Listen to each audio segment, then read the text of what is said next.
enacted, we should remember, nearly a month ago. This was in opposition to a citizenship law that critics say discriminates against Muslims. But in recent weeks, they have morphed into much wider anti-government protests. Here's Lauren Frayer reports from Mumbai.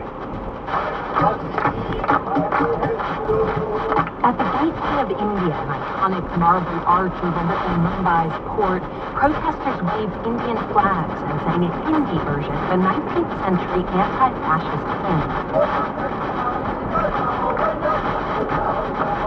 In most of India's major cities, it's been nearly a month of rallies like this. Most of them have been in opposition to India's citizenship law, which grants amnesty to undocumented migrants from 3 neighboring countries, except if they're Muslim. Critics accuse Prime Minister Narendra Modi's right-wing government of discriminating against Muslims and of trying to turn this secular democracy into a Hindu nation.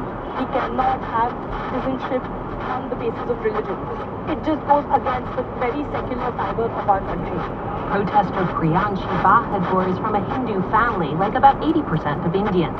But she fears Indian Muslims, who number nearly 200 million people, are becoming second-class citizens.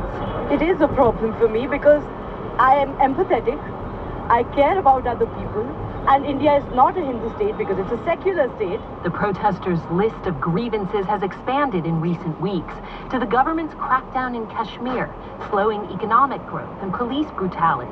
The latest protests are in response to violence last Sunday at an elite university campus in New Delhi.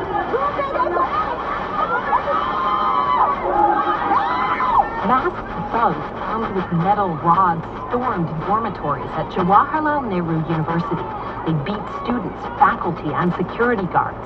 The college has long been a bastion of left-wing politics, and it has hosted lots of anti-government protests. It's unclear who the attackers were. Students blame Hindu nationalists loyal to Modi, but Modi's party denies that, blaming left-wing groups instead. Most of those who've taken to the streets in recent weeks are from the left-wing urban elite, people who never voted for Modi in the first place. They're worried the secularism enshrined in India's constitution is under threat. But protester Ganesh Kannate acknowledges that's not really a concern for most Indians. They are caring about their own welfare. My house, my car, my wife. It's a little difficult to pull him out of the economic comfort. That's a challenge. India's middle class is booming. Modi won re-election last spring in a landslide, in part by appealing to Hindu pride. This may be the biggest protest in decades, but unless his Hindu nationalist base turns against him, Modi's job is secure. Lauren Frayer, NPR News, Mumbai.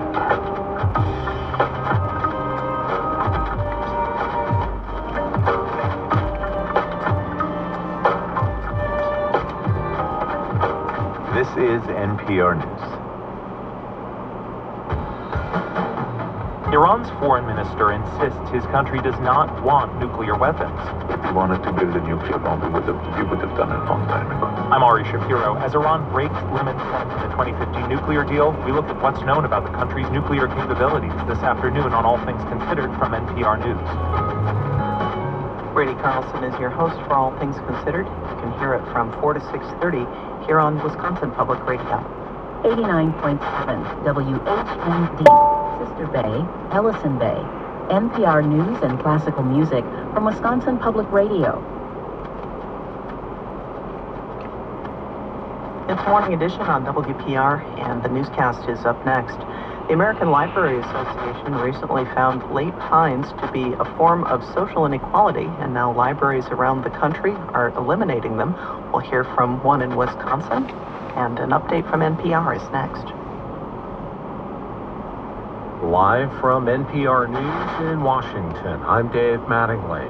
Later this morning, President Trump is to make a statement about Iran's ballistic missile attack in Iraq. More than a dozen missiles were fired at 2 bases housing U.S. troops. No American casualties are reported.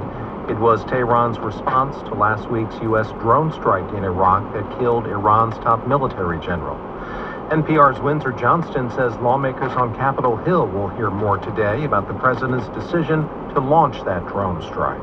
Lawmakers will be briefed by key White House advisors, including Secretary of State Mike Pompeo and Secretary of Defense Mark Esper. The meeting comes as congressional Democrats continue to question Trump's order to carry out the strike and whether it was legally justified. Some top members of Congress have complained they were kept in the dark about Trump's decision to order the strike that killed Iranian General Qasem Soleimani. The FAA is banning U.S. airliners from operating over much of the Middle East amid heightened tensions with Iran. Here's NPR's Giles Snyder. The Federal Aviation Administration is telling U.S. airlines that they are banned for the time being from flying over Iran, Iraq, the Persian Gulf, and the Gulf of Oman. In issuing the airspace ban, the FAA said there is the potential for miscalculation or misidentification amid heightened military activities and increased political tensions. This is NPR News. This is Wisconsin Public Radio News at 6:31. I'm Melissa Ingalls. Kaukauna Public Library has become the first in the Fox cities to eliminate late fees. It's one of a growing number of libraries in Wisconsin and across the country to make the move.